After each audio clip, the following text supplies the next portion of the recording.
दोस्तों, नमस्ते, प्रणाम। आप सभी का मेरे चैनल पर स्वागत है। ऋषि मुनि वेद बतावे, हवन राजा दशरथ करावे। ऋषि मुनि वेद बतावे, हवन राजा दशरथ बतावे। वही रे हवनिया में ब्रह्मा जी आए, वही रे हवनिया में ब्रह्मा जी आए। सरस्वती चौका पुरावे, हवन राजा दशरथ करावे। सरस्वती चौका पुरावे, हवन राजा दशरथ करावे। ऋषि मुनि वेद बतावे, हवन राजा दशरथ करावे। ऋषि मुनि वेद बतावे, हवन राजा दशरथ करावे।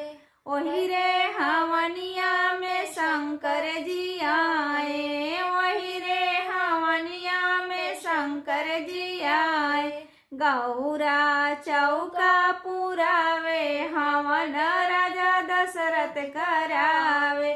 गौरा चौका पुरावे, हवन राजा दशरथ करावे।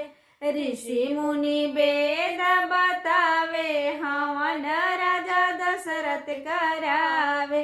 ऋषि मुनि वेद बतावे, हवन राजा दशरथ करावे।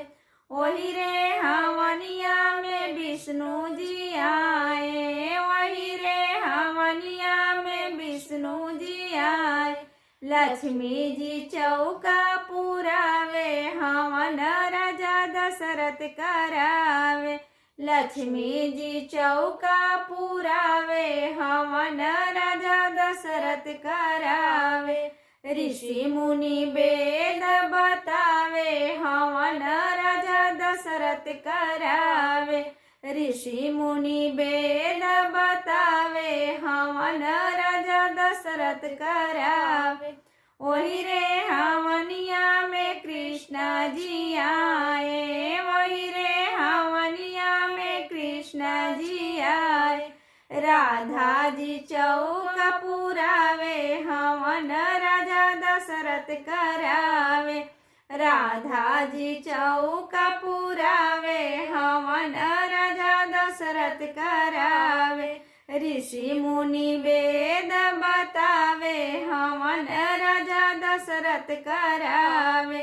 ऋषि मुनि वेद बतावे, हवन राजा दशरथ करावे। ऋषि मुनि वेद बतावे, हवन राजा दशरथ करावे।